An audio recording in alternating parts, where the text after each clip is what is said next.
No ano de 1980, nasceu uma missão, um propósito que atravessaria gerações. Os Gideões missionários da última hora surgiram com um objetivo claro: unir o Brasil para evangelizar o mundo, levar a mensagem de Jesus Cristo, salvar vidas e levar esperança a lugares esquecidos pela humanidade. Ao longo dos anos, esse trabalho tem alcançado regiões extremas, lugares de difícil acesso, onde muitas vezes só se chega a pé por rios, trilhas ou caminhos na selva. São comunidades no sertão, aldeias, tribos indígenas e regiões isoladas, onde o evangelho ainda precisa chegar. Em muitos projetos, os Gideões constroem igrejas e também escolas, porque acreditam que o futuro começa na infância. Crianças que antes não tinham acesso ao ensino, hoje aprendem a ler, a escrever e, principalmente, a conhecer o caminho da verdade. Projetos que existem há anos e que já transformaram não apenas crianças, mas famílias inteiras. Hoje, mais de 1000 famílias missionárias estão espalhadas pelo mundo e sendo mantidas pelos fiéis contribuintes dos Gideões para levar a palavra de Deus adiante. Homens e mulheres que deixaram tudo para viver um chamado. Eles enfrentam distâncias, desafios e dificuldades, mas continuam avançando, porque sabem que cada vida alcançada vale a pena. E mesmo com esse grande exército missionário, ainda há muito a ser feito. O mundo é vasto e todos os dias vidas estão sendo perdidas sem conhecer a verdade. Por isso, missões exigem urgência. Jesus nos deixou uma missão: levar o evangelho a toda criatura. E esse chamado não é apenas para alguns, é para todos nós.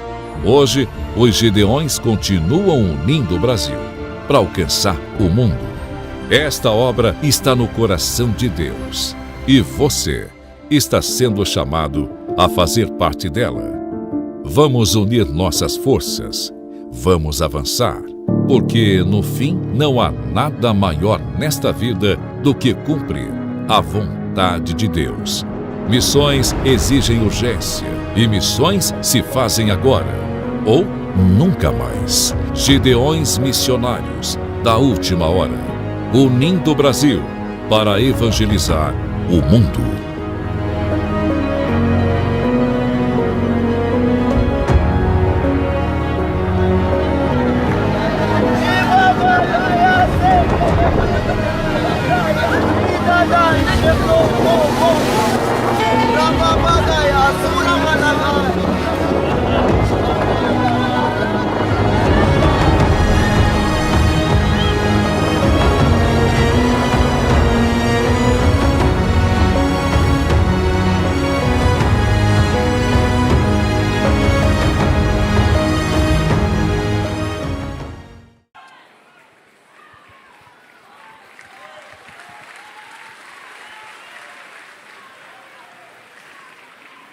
A paz do Senhor, igreja. Ao amado da nossa alma seja honra, glória, louvor, sabedoria. É por causa de Jesus que nós estamos aqui. Quem está aqui por causa de Jesus, diga glória a Deus. Já que vocês estão de pé, nós vamos ler o texto sagrado de pé. Pegue a sua Bíblia de papel agora, porque você é crente raiz. E vá até o livro dos Juízes de Israel.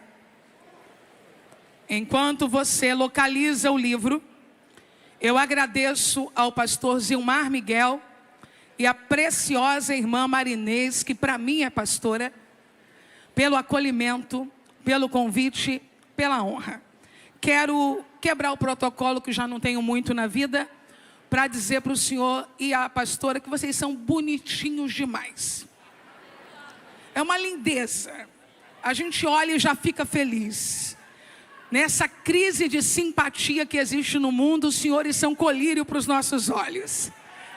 Que Deus continue guardando a vida e a casa dos senhores. Pastor Adriano, com sua santa esposa, eu quero agradecer a Deus pela sua vida e experiência no campo missionário. Por cada missionário que está aqui, eu através do Senhor os faço também cumprimentado. E já dei o meu sim para o Natal missionário, né? De novo, para a gente viver coisas excepcionais ali, especiais em Deus. Porque aprendi com a minha amiga Vanilda Bordieri, há quase 15 anos atrás, que a melhor parte dos Gideões missionários é o campo missionário e os missionários. Deus continue abençoando a todos vocês. Livro dos Juízes de Israel. Capítulo de número 19.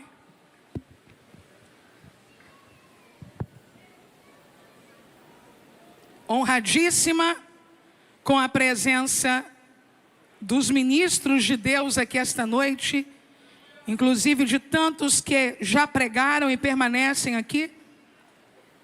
Feliz em estar com a minha família, meu esposo, minha filha que amo, e por saber que esta noite meu pai, pastor Carlos Costa, bem como ontem, enquanto meu irmão pregava, está em oração por nossa vida. A ADVIP, nossa querida igreja, o nosso beijo, o nosso abraço a todos vocês.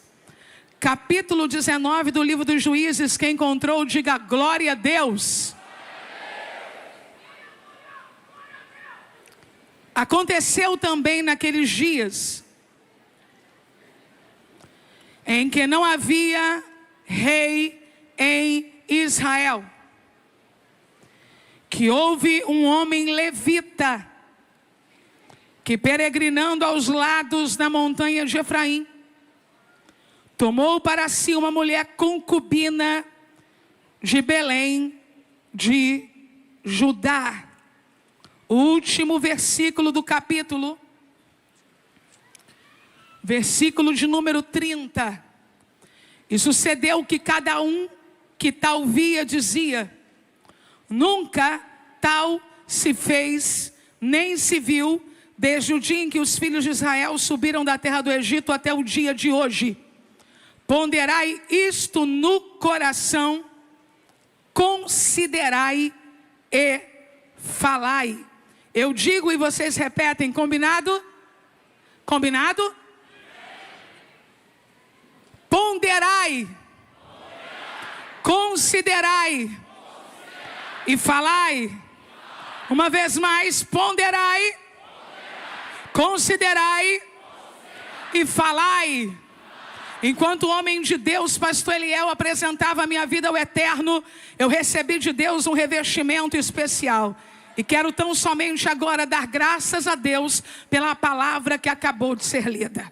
Pai, te louvo porque a tua palavra permanece no céu e é revelada à tua igreja pelas escrituras. Te dou graça porque sei que por ela o teu nome será glorificado. Oramos em o nome de Jesus. Amém. Você pode sentar dizendo glória a Deus.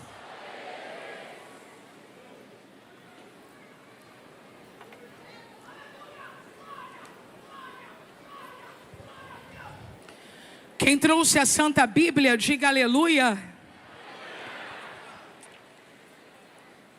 Se você quiser acompanhar, mantenha ela aberta.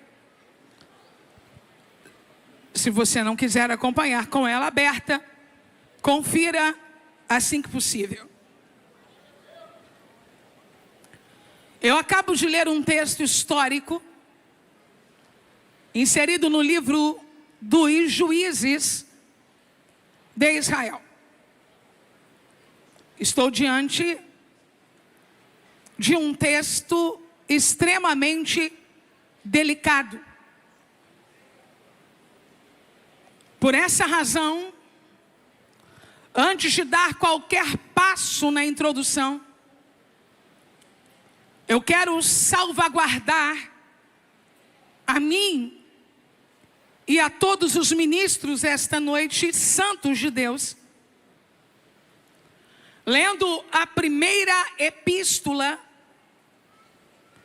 universal do apóstolo Pedro, no capítulo de número 2, no versículo de número 9, que diz assim: vós, porém, sois raça eleita, sacerdócio real, nação santa, povo de propriedade exclusiva de Deus, a fim de proclamardes as virtudes daquele que vos chamou das trevas para a sua maravilhosa luz.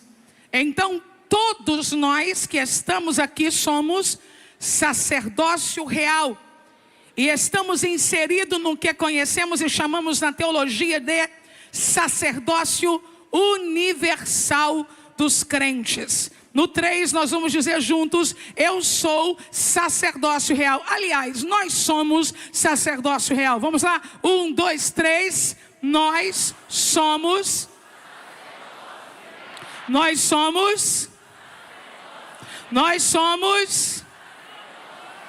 Perfeito.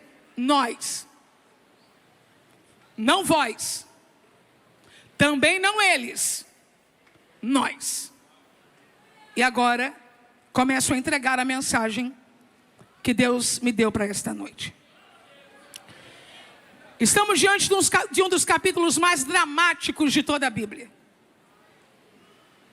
Aquele capítulo cujo tipo de atrocidade e declínio moral entre o povo faz a gente colocar a mão na boca. Sansão, o último juiz de Israel, morreu. E isso parece ser o último evento cronológico do livro dos Juízes. O último evento cronológico do livro dos Juízes é a morte de Sansão. Mas ainda existem, após esta morte, 4 outros capítulos, antes de Juízes terminar. Os anteriores oferecem uma panorâmica da situação de Israel. Ao dizer sempre assim, vê se vocês já encontraram isso em Juízes: e fez o povo o que era mal aos olhos do Senhor. Quem já leu isso? Perfeito. Quem não leu precisa começar a ler o Antigo Testamento com urgência. Entretanto, os 4 últimos capítulos oferecem uma visão detalhada da vida de Israel naquele tempo, e são uma apêndice do livro. Divinamente inspirada, obviamente, mas colocada ali para dar um sentido final. Eu estou agora no capítulo 19, no versículo 1. Tem mais alguém comigo? E então o texto diz assim: aconteceu também naqueles dias. Aconteceu também naqueles dias. Aconteceu naqueles dias. Tem uma palavra aí que precisa ganhar força esta noite, tá bom? Aconteceu naqueles dias. Ó, já descobrimos a palavra, não é? Então, aconteceu naqueles dias. Também é. Do mesmo modo, da mesma forma, igualmente e além disso. Então, primeiro a gente tem que saber o que aconteceu antes, para que a gente compreenda por que esse também está aqui. Porque diante de uma história tão pesada, tão terrível, que culmina com o esquartejamento de um corpo, esse também vai nos dizer que nada é fruto do nada. Pastor Newton, prazer em vê-lo. Um abraço para a pastora Regina. Que nada nasce do acaso, mas que todo desvio humano está terrivelmente condicionado a uma progressão. Se estiver com a Bíblia, folheie. Se não estiver, ouça. Também.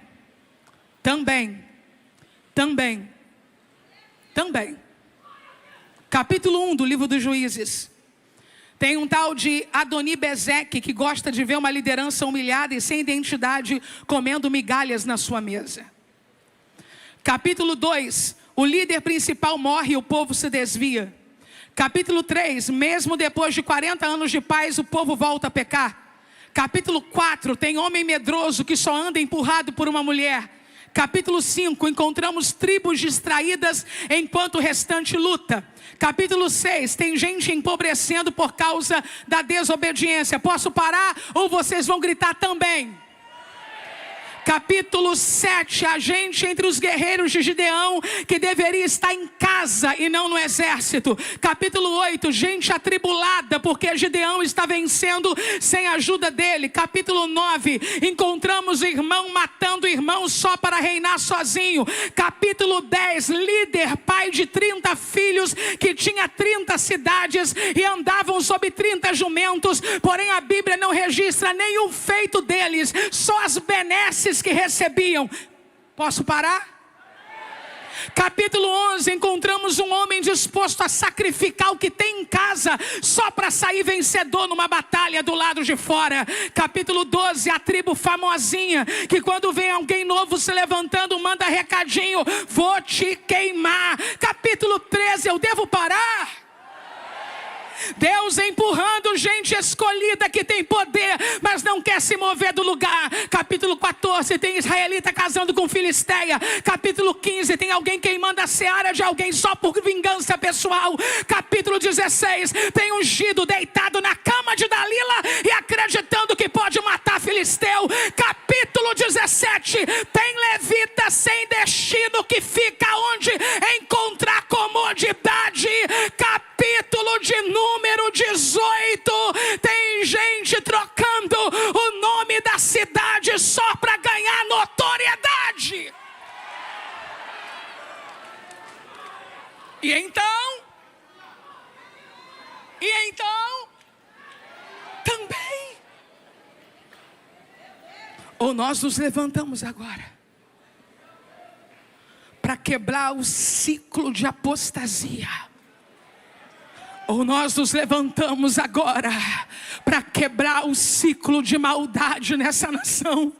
Ou nós nos levantamos agora para quebrar o ciclo de abusos na nossa família.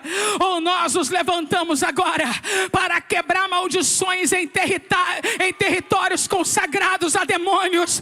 Ou esse também não vai parar jamais. Eu tenho uma palavra esta noite, eu vou entregar. Deus está levantando um exército que vai parar no capítulo de número 18 e vai dizer: nunca mais, nunca mais, nunca mais. Eu quero esta noite te provocar a jogar esse também no chão e pisar e levantar tua voz e gritar: nunca mais.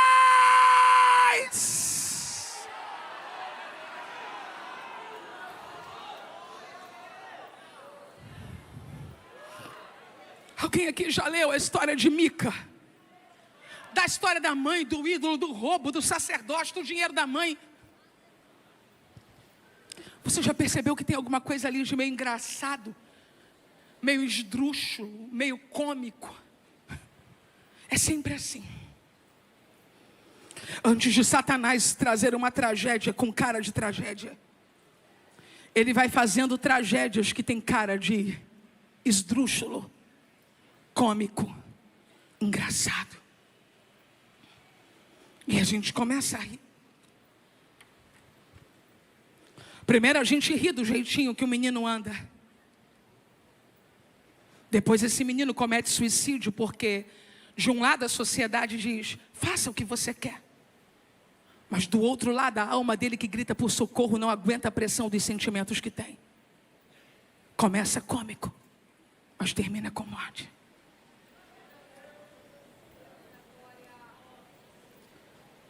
Eu confesso meu pecado. Quantas vezes eu ouvi coisas tão esdrúxulas que eu gargalhei.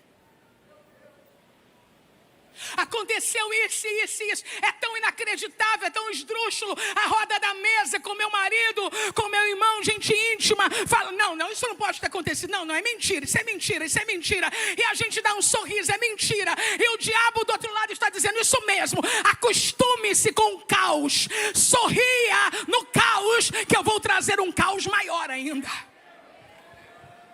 Não é engraçado?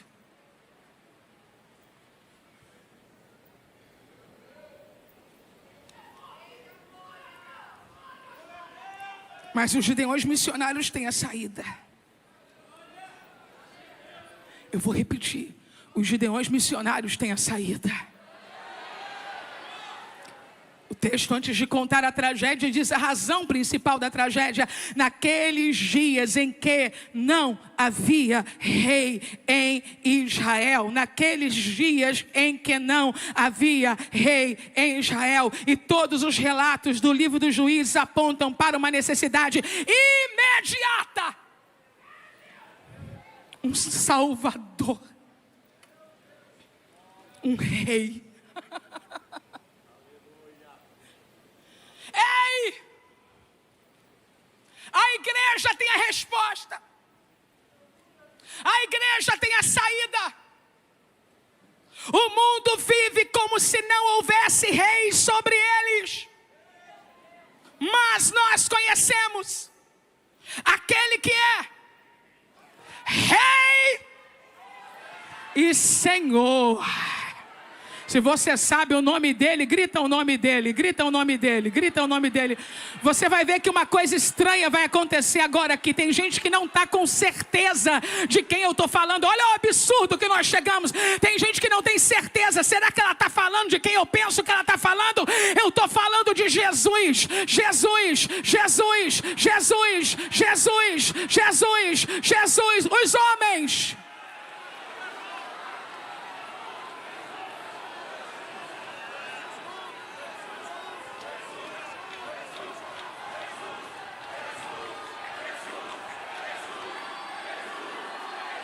As mulheres ao lado dos homens.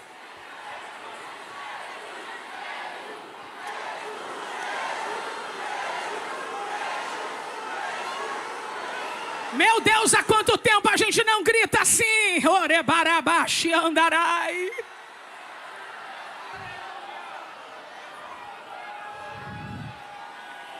Como não havia rei em Israel, a Bíblia diz que um levita saiu. O levita na casa de Mica, ele estava buscando atividades religiosas que o outro promovessem. Já o levita do capítulo 19 é apresentado como alguém que tem uma concubina. Ele não tem uma esposa, ele tem uma esposa de segunda categoria. Um objeto dele. E eu vim dizer algo aqui nos Gideões Missionários, e vou repetir por quantas vezes precisar, em quantos lugares eu estiver. Deus nunca permitiu isso. Deus nunca permitiu isso. Deus nunca permitiu isso. De Abraão até Salomão, os homens crentes que fizeram assim, sofreram danos e criaram danos aos outros. Não ao concubinato, não à poligamia, honra no casamento e no leito sem mácula.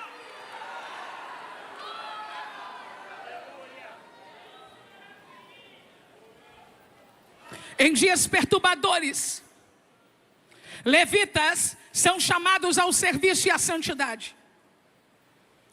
E alguns deles estavam em busca de autopromoção religiosa. E o primeiro que serve apenas por mera promoção é sucedido por um outro que agora tem vícios mais luxuriantes ainda.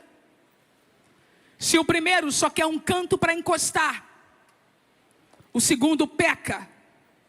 Porque é um homem que foi chamado para ser santo, agora é tragado pela cultura pagã. E toma uma concubina para ele. O texto diz, porém, a sua concubina adulterou contra ele. Embora o texto original diga que ela agiu como prostituta, alguns comentaristas judeus acreditam que apenas ela tenha deixado-o, e isso por si só, dentro daquela configuração, tenha se tornado adultério. Mas uma coisa é certa, ela saiu da presença desse homem e ela voltou para a casa de seu pai e passou 4 meses lá. Quem está comigo, diga aleluia. Você sabe onde essa moça nasceu? Sabem? Belém. A menina de Belém é tomada para um casamento no modelo de concubinato por um levita. Sabe-se lá o que sofre na mão desse levita. E ela o abandona, configurando-se adultério. E a única coisa que ela vai fazer que presta nesse momento é voltar para a casa do pai. E eu quero convidar você, moça de Belém, que já apanhou demais pelas escolhas erradas. Volte. Volte. Volte. E quero falar com você, moço de Belém. Volte. Volte. Volte para a casa do teu pai. Passado 4 meses, o seu marido se levantou e foi até ela. E o desenvolvimento da história vai deixar muito claro que isso não era uma questão de ternura nem de amor. Esse homem se levanta para buscar uma propriedade. O que ele vai buscar? O que ele vai buscar? Por razão de status ou por busca de prazer não santificado. Eu vou repetir. Por status, eu quero a minha propriedade de volta, é minha mulher, eu vou lá. Ou porque quer prazer não santificado, é minha concubina, eu paguei e eu estou com saudades. Eu escrevi algo aqui gravíssimo, mas eu vou dizer no temor do Senhor. Alguns dizem perdoar, mas não perdoam porque amam. Perdoam porque precisam. Cuidado com pessoas que te dizem volta, volta, volta. Porque pode ser pior do que da primeira vez.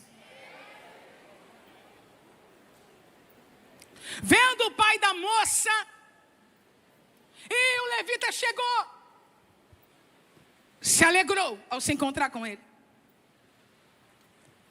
A partir desse ponto, se você já leu o texto em casa, você vai ver que ele mergulha numa gentileza excessiva. O pai da menina, uma gentileza excessiva. Fica, não vai, fica. Isso não tem nenhuma relação com a bênção da hospedagem, não.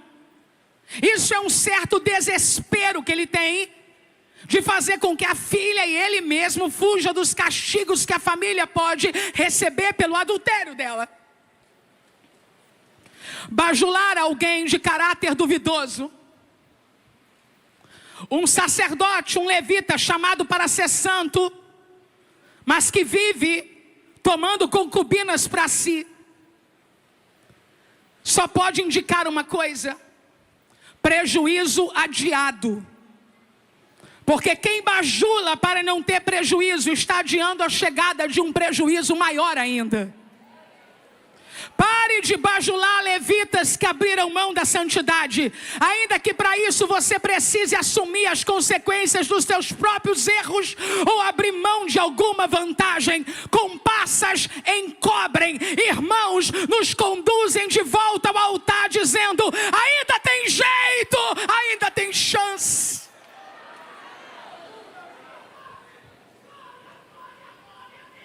O pai da moça segurou. E ele passou ali 5 dias. Quantos dias? Quantos dias? E então se levantou para partir. Durante os 5 dias, a voz dessa menina não é ouvida. Não há nenhum diálogo registrado entre eles. Tudo é dito entre o levita e o pai da moça, o que é normal dentro de uma sociedade patriarcal. Mas é muito perigoso quando não se sabe por que uma pessoa fugiu de um lugar. Ele sai. Mas para! Porque devido à complexidade da viagem, ele já está saindo tarde do lugar onde ele está saindo. Se existe alguém aqui que percebe que deve sair, saia.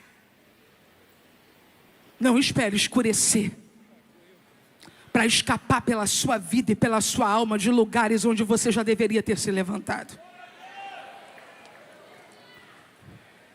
Eles estão caminhando, e quando o sol começa a baixar, quem está comigo, diga aleluia. O moço que está acompanhando o levita e a moça que está voltando para casa, diz assim para ele: ei, estamos perto de Jebus. Devido ao horário, eu estou parafraseando, devido ao horário, devido à distância, vamos parar aqui. Mas aquele homem diz: não. Quando eu der uma caprichada na narrativa, eu vou avisar que sou eu e não a Bíblia, tá? Que eu não quero pecar. Vou dar uma caprichada na narrativa agora, tá? Não. Eu sou crente. Eu não vou dormir em Jebus. Não! Eu sou da denominação X.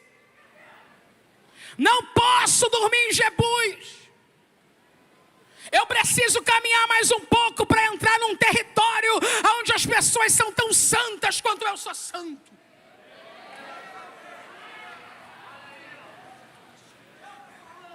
Eu estava debruçada lendo o texto.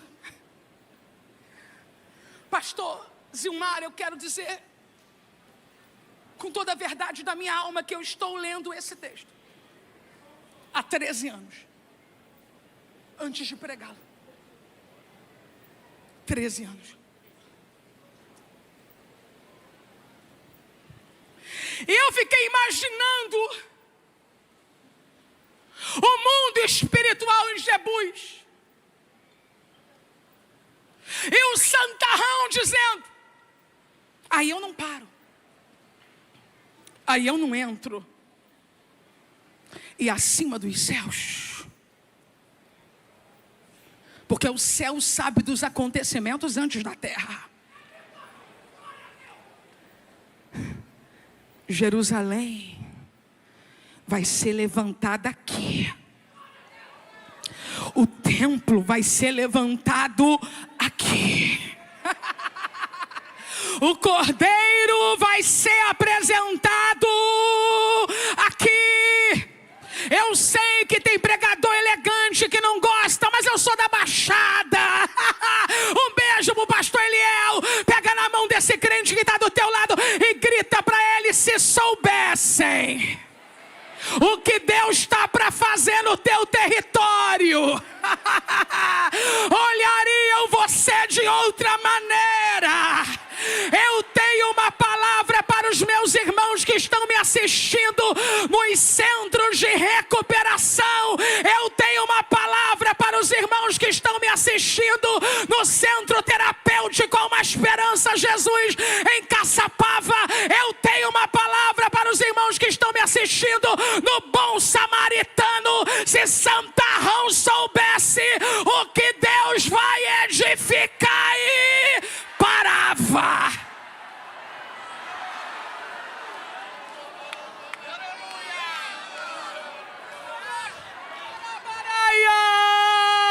Eu tenho uma palavra de fé para a mãe dos penitenciários. Eu tenho uma palavra de fé para as esposas dos irmãos penitenciários. Alguém vai parar onde nunca parou para abraçar quem nunca abraçou, quando descobriu o que Deus vai fazer na terra dos jebuseus.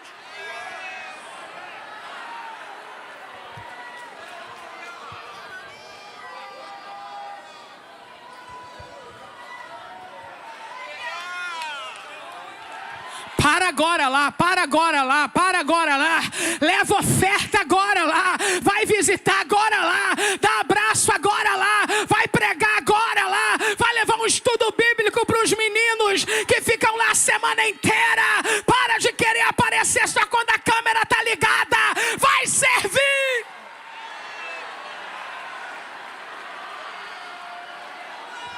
Eu estou cheia do poder do Espírito Santo para entregar essa mensagem, e eu vou entregá-la.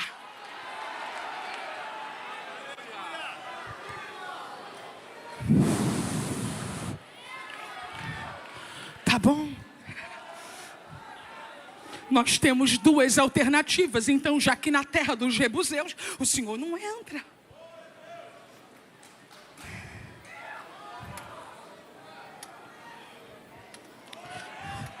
Ô Gibeá, ô Ramá,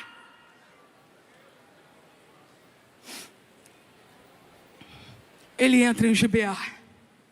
Aonde ele entra? Vocês foram embora? Vocês ficam tranquilinhos que eu vou entregar a mensagem inteira, hein? Olha para cá. Vocês ainda tem que comprar cachorro quente hoje, ainda tem que ofertar nova missionária, tem muita coisa. Ô, gente. Ó, no 3 você vai gritar Gibeá. Aonde ele parou? 1, 2, 3. Quem dera chegasse em Ramá. O sacerdote do livro seguinte. Juízes, Ruth, depois vem 1 Samuel. Gente, Juízes, Ruth, depois 1 Samuel. O sacerdote 1 Samuel fez uma casa em Ramá. Quem dera. Quem dera.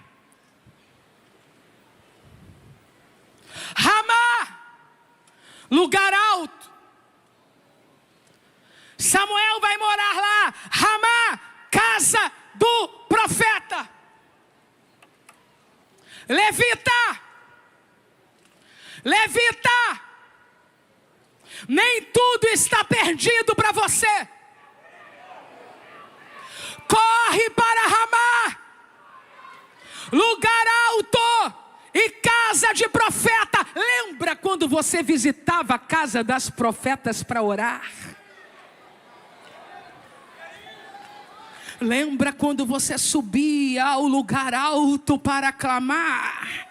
Você ficou chique, você ficou fino. Colocaram na tua cabeça que profeta tem profetada e que lugar alto é para quem perdeu o juízo.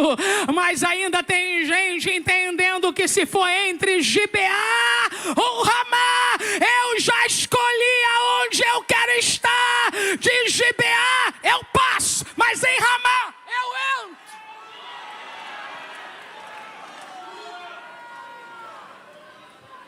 Ele entrou, sentou, e ninguém deu bola para ele. O pessoal que não era de Jebuseus, que era de Gibeá, que ele pensava que eram irmãos dele, não deram a mínima para ele. Aquele homem está sozinho numa praça. Quando um velho passa, está fazendo o que aí? Aí ele começa a se exibir. Meu Deus do céu. Então eu estou aqui. Tem horas que você tem que dizer só assim: eu estou aqui porque eu estou precisando. Mas ele começa a se exibir. Eu estou aqui porque, então, eu tenho palha, eu tenho pasto, eu tenho pão, eu tenho vinho, eu tenho serva, eu tenho moço. Guarda essa lista de exibição. E comece a trocar assim: preciso da graça. Preciso da graça. Tem mais alguém comigo? Preciso da graça. Tem mais alguém comigo? Preciso da graça. Tem mais alguém comigo? Preciso da graça.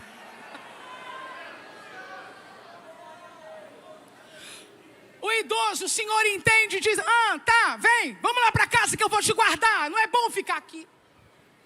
E ele entra. E quando ele entra, ele, o moço e a concubina. O velho diz a ele: paz seja contigo. Mas não havia paz naquela cidade. Eu preciso de um pouquinho mais de retorno. O velho diz para ele: paz. Mas não havia paz naquela cidade. Enquanto eles estavam comendo, enquanto eles estavam se alegrando, os homens daquela cidade começaram a bater a porta. Dá-nos esse homem. Dá-nos esse homem. Dá-nos esse homem. Nós queremos deitar com ele. Quem está comigo, diga aleluia. Quem não foi embora, diga glória a Deus. Então redobre sua atenção agora. Não foi a primeira vez que isso aconteceu na Bíblia. Quem lembra da outra vez? Casa de Ló. Um crente falou aqui do meu lado. Casa de Ló. Só que existiam duas diferenças gritantes no texto. Posso falar quais? Primeira, era sodomita fazendo coisa de sodomita. Mas agora é israelita fazendo coisa de sodomita. Posso lhe falar da segunda? Dentro da casa de Ló tinha anjos.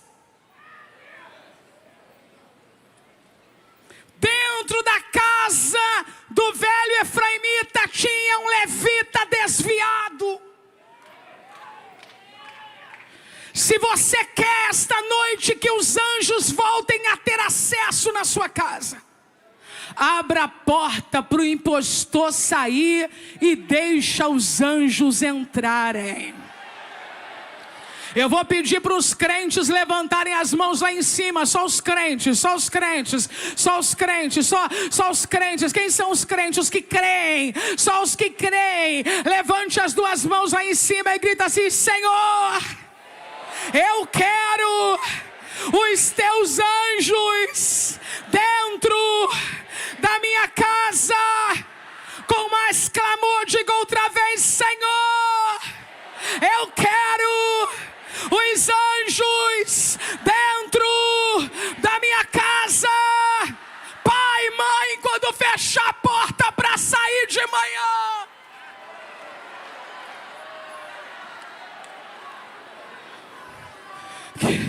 aquele adolescente, aquela criança vai ficar com A, com B, mas você vai dizer assim: Deus, eu quero os teus anjos na minha casa. Eu não estou falando de gente que deixa filho para passear. Estou dizendo para gente que se não sair, criança não come.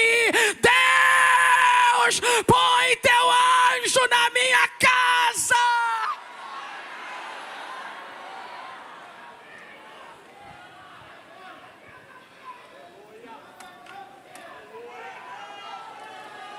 Houve um destino diferente. Porque dessa vez não tem anjo. E casa que não tem anjo. Será que eu posso falar? Não, não é medo de ninguém não. É só uma preocupação assim para eu não ser radical demais. Mas eu vou dizer que não existe campo neutro no mundo espiritual. Casa que não tem anjo, tem demônio.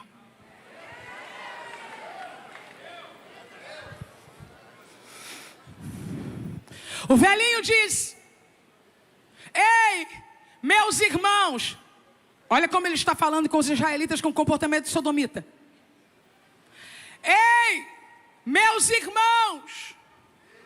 Ei, meus irmãos. Irmão não. Para de chamar de irmão quem nunca foi irmão.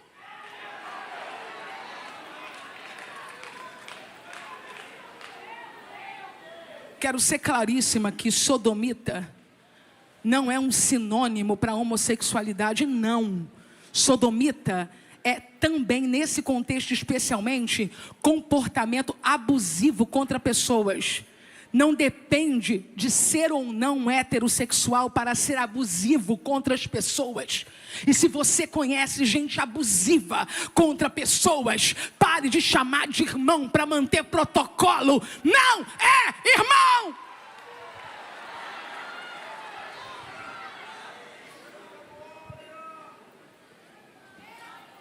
Irmãos, eu não posso entregar o visitante, entre aspas, contrato de hospedaria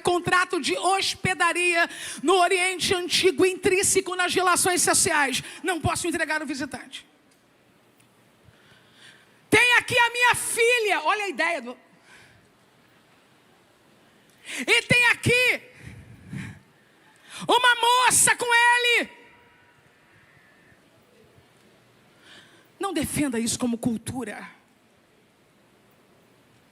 Isso não é cultura. Isso não é cultura. Ou a gente grita agora que incesto não é cultura, ou não vai ter uma outra geração para gritar. Ou a gente grita agora que pedofilia não é cultura, ou não vai ter outra geração para gritar. Ou a gente grita agora que vender uma filha por dinheiro para prostituição não é cultura. Ou a gente não vai ter voz para gritar, não é cultura um homem de bem dizer: leva a minha filha e leva a mulher dele.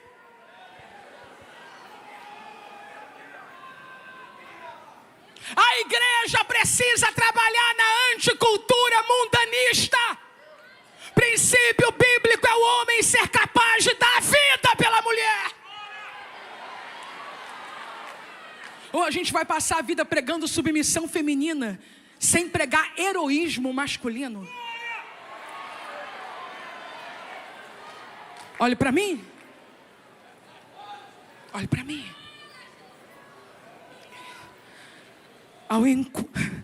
Enquanto o velhinho está conversando, a garota da cidade de Belém, a moça da cidade de Belém, moça da cidade de Belém, não, filha, tem que conhecer a história, filha. Moça da cidade de Belém, pelo amor de Deus, para de responder no Instagram quem você nunca viu. Aquilo ali é só colocar uma fotinha. Moça de Belém, pelo amor de Deus, para de acreditar em toda língua falsificada que se ouve.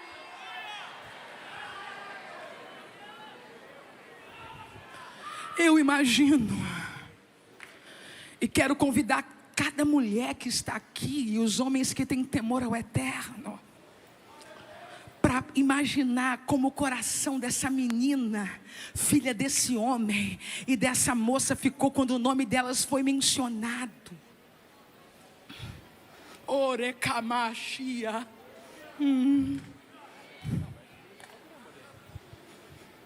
Mas sem que desse tempo dela dizer nada, eu vou ler o que a Bíblia diz. Então, aquele homem, o levita, pegou a sua concubina e lhe a tirou para fora. Ele abriu a porta e jogou a menina para fora, na mão de homens odiosos. Cuidado, moça de Belém. As duas foram oferecidas, mas só a moça de Belém sofreu dano.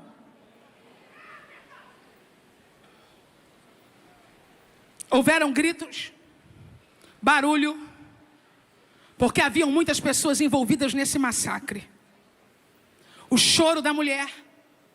Eu sei que eu serei criticada, não tem problema nenhum. Sábado, já quase noite, 19h04, tinha que estar virando tudo. Então vire a cadeira você e coloque para cima, porque eu tenho uma palavra e vou entregar.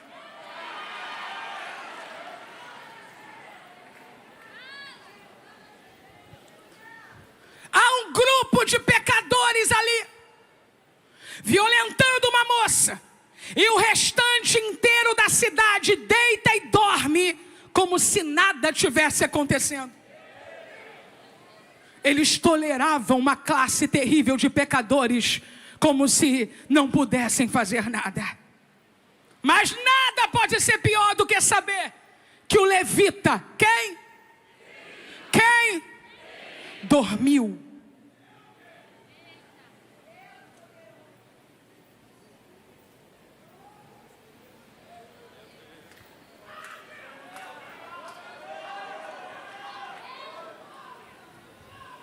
Violência contra a mulher existe. E nós sabemos. Pedofilia existe e nós sabemos. Machão que prega e soca a mulher em casa existe e nós sabemos. Pai que aterroriza filho em nome da fé, arrancando página da Bíblia, amassando e colocando na boca da criança, existe e nós sabemos. Se não for no nosso alcance, podemos orar e chorar, mas se for no nosso alcance, joga o travesseiro da conivência no lixo, levante-se e faça alguma coisa.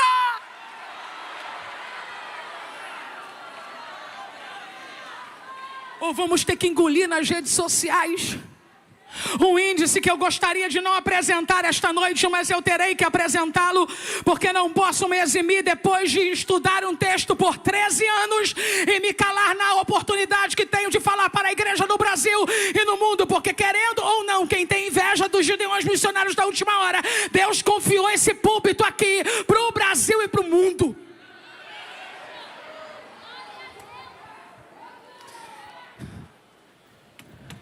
Segundo o levantamento feito pela organização Safernet e enviado ao Ministério Público Federal, 1 milhão de brasileiros participam de grupos com pornografia infantil. 1 milhão de brasileiros. Com todo respeito, se alguém tem dúvidas, eu não tenho e já peço perdão. Desses 1 milhão, tem alguns aqui. Ou no nosso arraial, não tem ímpios infiltrados vestidos de crente. Não vamos passar essa vergonha nacional de fazer um corporativismo ridículo. Eu estou republicando quando é preso esse cara que leva nome de pastor. Eu republico quando eu vejo que foi descoberto. Sabe por quê?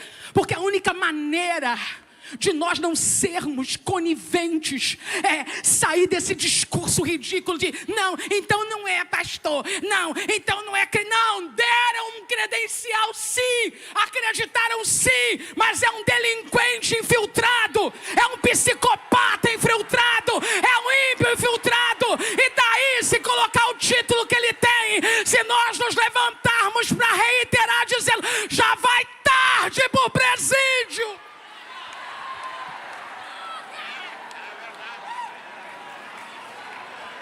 Eu estou contando com os pais aqui para orarem. Eu estou contando com os pais, com os avós. Oh, só corta o coração quando é na nossa casa.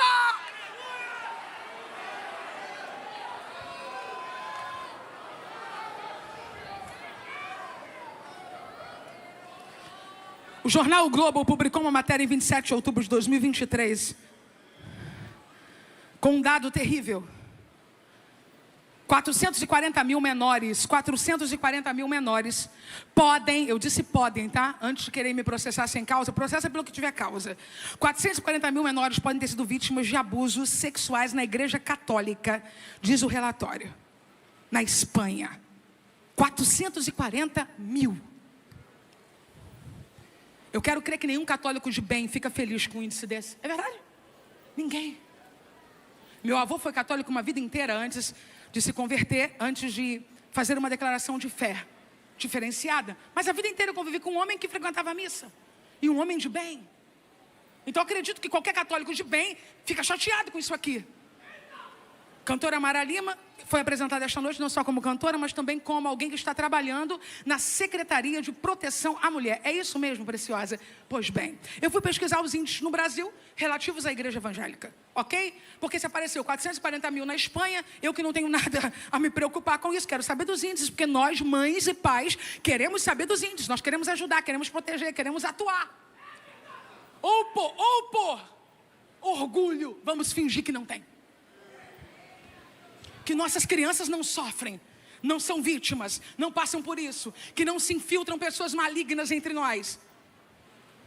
Quando eu fui pesquisar, não achei. Mas alguém retratou dizendo, é muito difícil levantar esse índice. É. Ai, que vergonha que eu estou sentindo, mas eu vou dizer. A maior parte das pessoas que são vítimas em igrejas evangélicas de violência doméstica ou de violência sexual, elas são orientadas a não denunciar o culpado, para evitar. O que eu estou dizendo aqui é um saber empírico. Como não há pesquisa, não há o dado, isso é um saber empírico. Mas é um saber empírico porque eu tenho 47 anos de idade e nasci num lar cristão. E me lembro perfeitamente de pessoas que diziam sobre alguém: pelo amor de Deus, não fala, para não escandalizar. Empírico, não tenho dados. Olho roxo. Ora para Jesus salvar. Tem como me colocar aqui? Para de orar por ele hoje. Deus me trouxe aqui para usar os minutos que pregadores no Brasil gostariam de usar para salvar a tua vida da morte.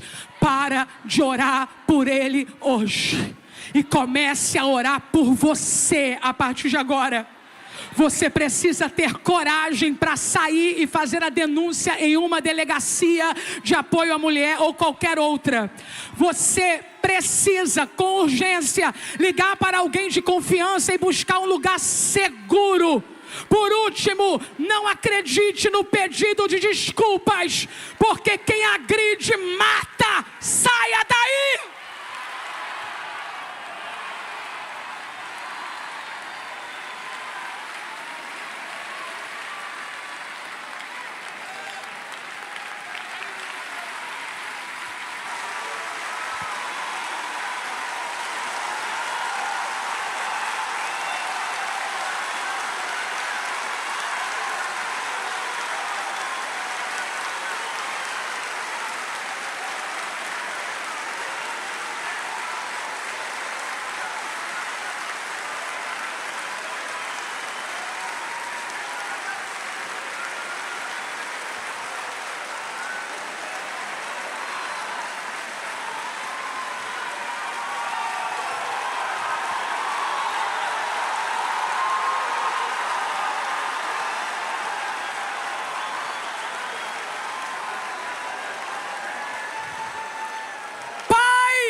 Eu vou esperar.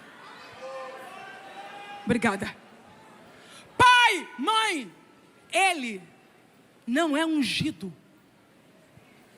Eu sei que falaram para você assim: ai daquele que toca nos ungidos. Eu sei que falaram para você, e eu também li e acredito piamente, porque acredito 100% na Bíblia: não toqueis nos meus ungidos, nem maltrateis os meus profetas. Mas você tem que entender que pedófilo não é ungido. Pedófilo é criminoso, pedófilo não é ungido.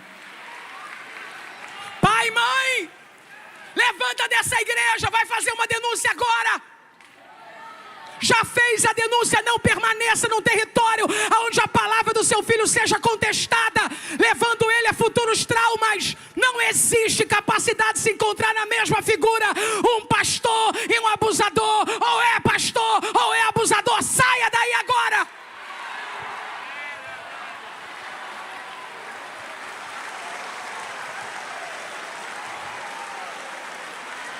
Eu vou fazer um pedido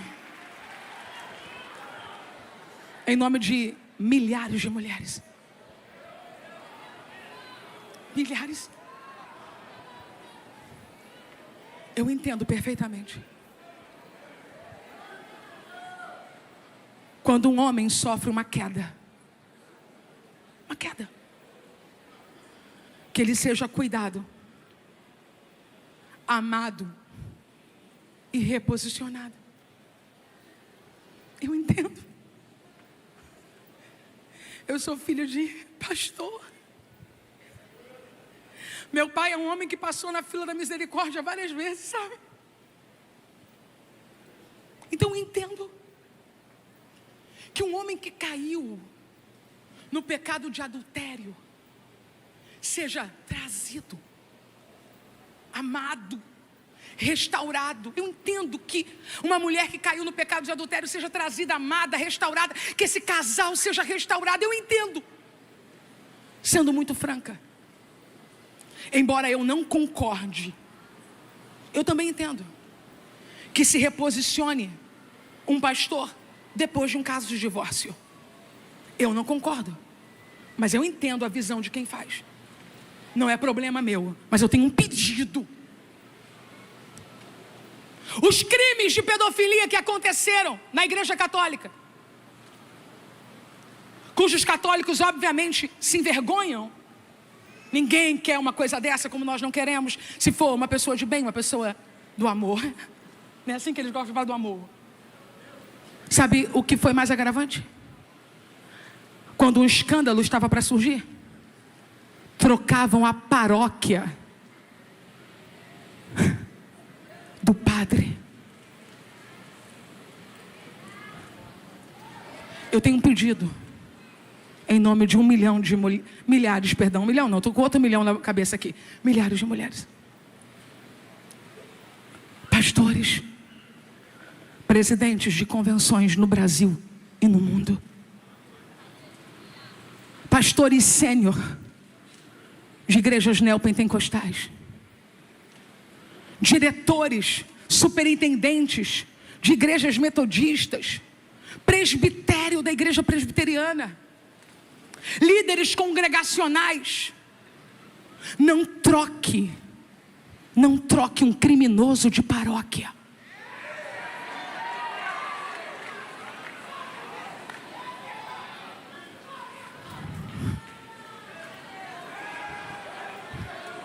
Não mande esse presente embrulhado para ninguém.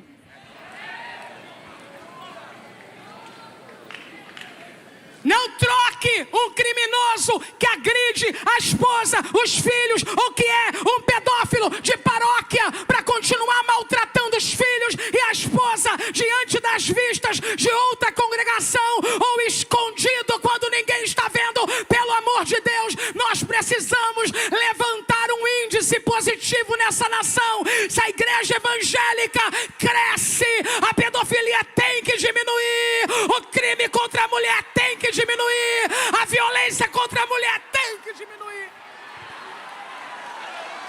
E antes que me chame de feminista,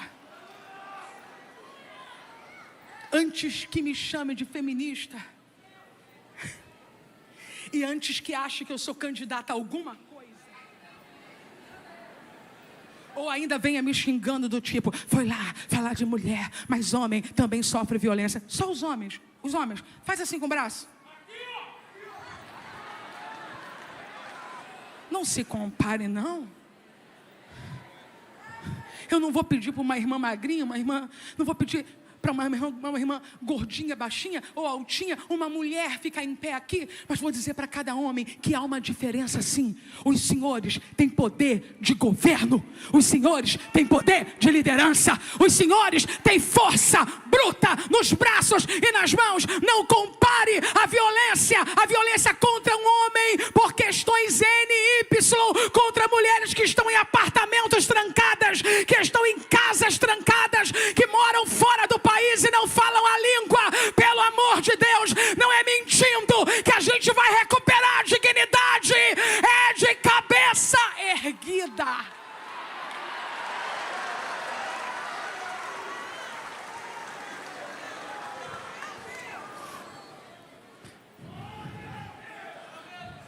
Eu concluo esta parte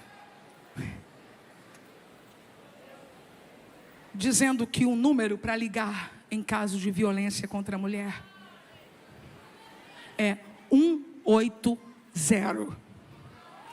Se você nunca ouviu numa igreja evangélica esse número, o número é 180.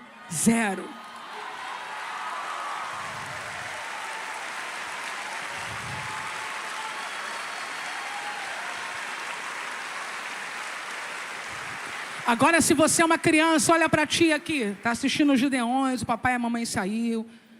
Você é uma criança, está assistindo os Gideões. Se alguém está fazendo algum mal a você, querendo tocar em alguma parte do seu corpinho, se essa pessoa que mora aí na sua casa fala, se você contar, vou matar seu pai, vou matar sua mãe. Não acredita. Tem um número para você ligar agora. Você sabe mexer no celular. Você vai ligar agora com calma, respira, porque foi Deus que colocou a tia nessa live para te ajudar. Respira. Respira. Estou achando o número aqui. 100. 100. 100. A tia vai dizer de novo. 100. Liga.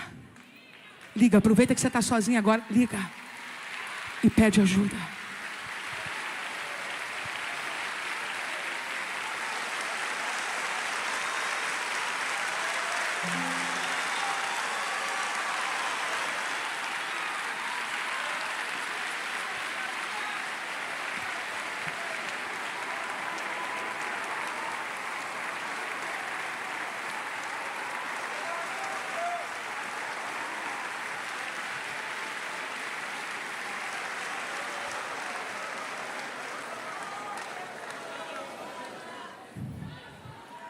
Eu escrevi algumas páginas.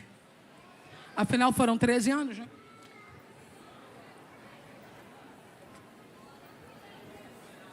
Treze anos estudando o texto. Não a resolução da denúncia, não. Isso aí, este ano, veio ao meu coração e o Espírito me encorajou a fazê-lo. Estou dizendo o estudo do texto. Então, eu escrevi algumas páginas aqui. Mas eu sinto, como uma velha pregadora, né? Porque eu comecei a pregar com 14, estou com 47. Então, esse ano, eu completo agora, quando eu fizer 48, 34 anos pregando. Pregando há 34 anos, eu tenho que ter o termômetro. E eu não preciso usar todas as páginas. Eu preciso entregar. E por isso entreguei o que vim entregar. O irmão do teclado pode me ajudar?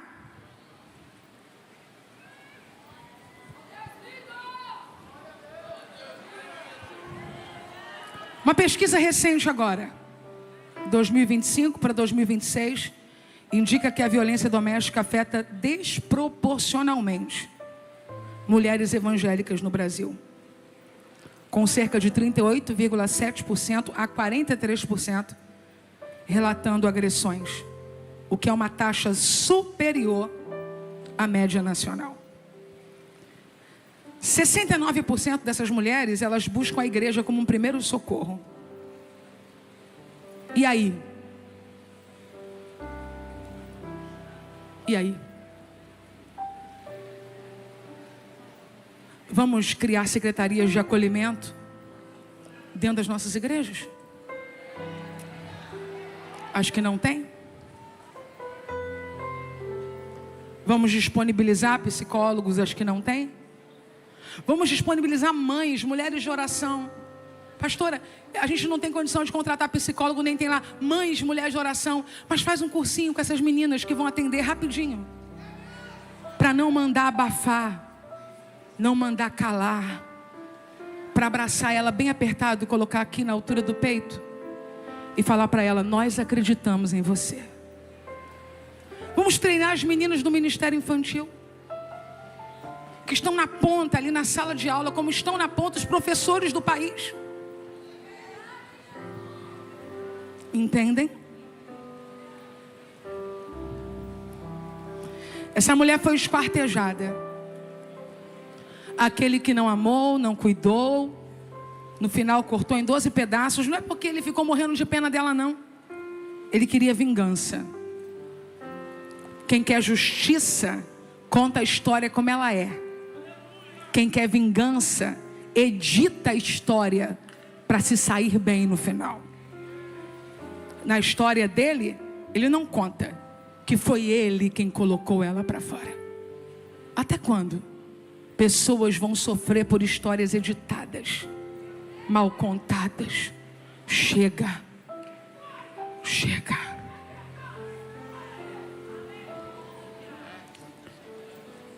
Em todas as histórias do livro dos Juízes, quem está comigo diga aleluia.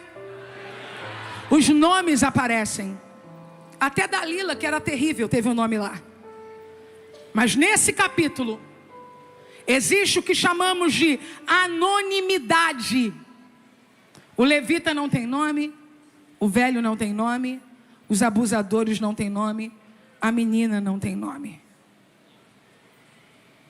Sabe por quê?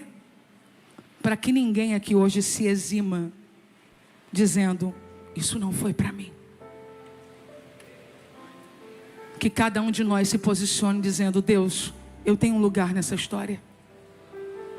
Nem que seja a parte do morador que ouviu os gritos, colocou o travesseiro na cabeça e dormiu. Todos nós temos parte nessa história. A menina de Belém morreu e não mudou nada. Dezenas, centenas, milhares e não mudam nada. Em Belém, Davi nasceu, mas Tamar foi abusada. E Davi não fez? Não é porque ele não seja um bom tipo de Cristo, ele é um excelente tipo de Cristo, mas ele não era o Cristo, por isso falhou. Mas eu disse que os gideões missionários têm a resposta. Eu disse que os gideões missionários têm a resposta. A igreja tem a resposta. No livro dos Juízes, a menina que nasce em Belém morre e não põe fim à maldade humana. No primeiro livro de Samuel, Davi aparece, mas não coloca fim à maldade humana. Mas a Bíblia diz, agora sim, Belém, Belém, Belém, Belém. Miqueias 5:2, e tu, Belém Efrata, posta que pequena entre os milhares de Judá, de ti me sairá o que será Senhor em Israel, e cujas origens são desde os tempos antigos, desde os dias da eternidade. Portanto, os entregará ao tempo em que aqui está de parto tiver dado a luz. Filha, vem aqui.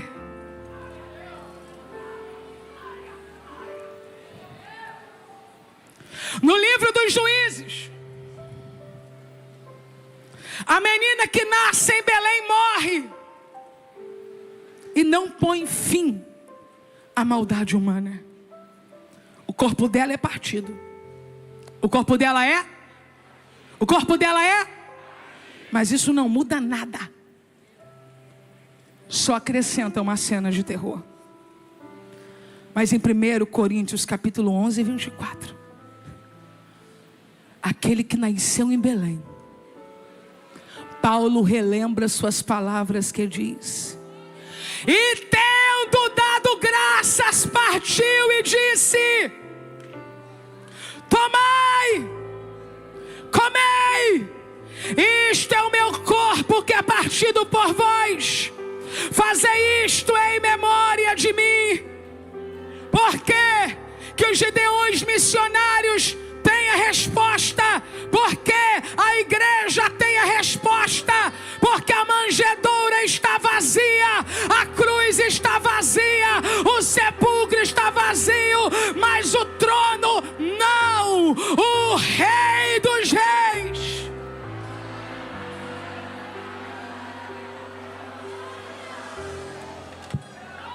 Eu estou pregando uma mensagem missionária, porque a minha filha Maria Clara é fruto da obra missionária. Uma pregadora que prega melhor do que todo mundo nesse mundo, segundo a Maria Clara, a missionária Kellen Gaspar, pregou aqui nesta semana. Maria é fruto da missão Campos Brancos. A igreja chegou aonde o Estado não chegou,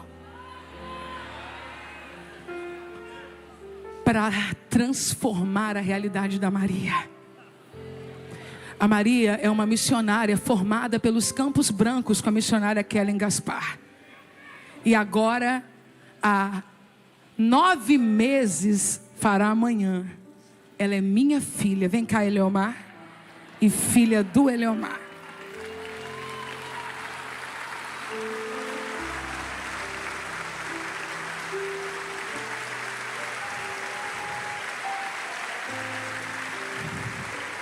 E agora eu não tenho nem direito de esquecer da obra missionária.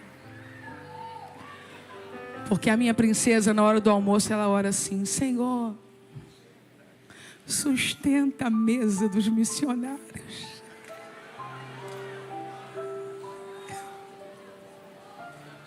Jesus é a resposta para tudo. O trabalho de regeneração, o trabalho de acolhimento, de amor, foi da igreja, foi da obra missionária. Mas a decisão foi dela.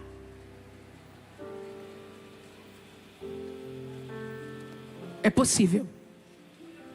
Levante a sua cabeça. Porque o que Deus tem para você é muito maior e muito melhor. Se você esta noite quer que Deus faça arder no seu coração a chama para se levantar por aqueles que estão sofrendo, coloque a mão no seu peito agora. No seu peito agora. Eu quero, em tempo, fazer uma reparação, dizendo que o Estado se faz representado ali pelo abrigo Casa na Rocha.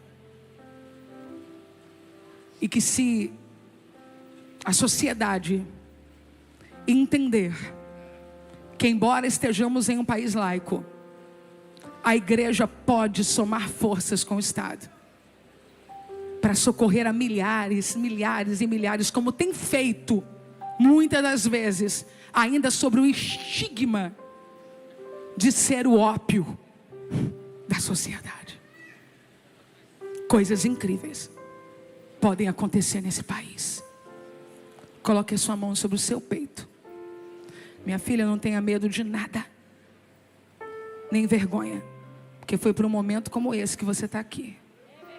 Ore por essas pessoas agora, para que Deus acenda o fogo no peito deles e cada um de nós saiamos daqui para fazer missões. A mesma chama da missionária Kellen Gaspar, da missionária Cris,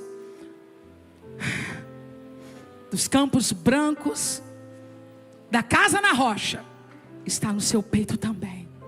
E nós, teus pais, estamos recebendo esse mesmo fogo por intermédio da sua vida. Querido Deus e amado Pai, estamos aqui, Senhor, na Tua presença, Pai. Que palavra gloriosa o Senhor tem falado nesta noite. Agora eu oro, Jesus, por cada pessoa que está aqui, Jesus, e que colocou a mão em seu coração. Eu oro para que o Senhor venha estar derramando, Senhor, sobre a vida deles uma unção, Senhor, e que eles venham amar missões, que eles venham orar por missões, que eles venham ofertar por missões, Pai, que eles venham amar aquilo que o Senhor ama, Deus, missões, Pai, que eles venham amar almas, Senhor, Senhor, coloca um fogo no coração do teu povo, Senhor, e que eles venham se levantar, que eles venham se levantar, Senhor, e venham amar, Senhor, almas, Senhor, que eles venham amar missões, que eles venham amar pessoas, e que eles venham orar, Senhor, por essas pessoas. Não deixa eles esquecerem, Senhor. Não deixa o teu povo esquecer, Pai. Ah, Senhor, coloca uma chama nos nossos corações. E que o nosso coração, Senhor, venha queimar cada vez mais pela Tua presença. Em nome de Jesus, muito obrigada, Senhor. Obrigada, Jesus, por tudo. Em nome de Jesus. Amém. Dê um abraço apertado em alguém, um menino com um menino, uma menina com uma menina, e diga a ele ou a ela: esta é a hora. Avante, Gideões. Família Cavalcante, vem pra cá adorar. Antes sou eu, eita glória, então venham.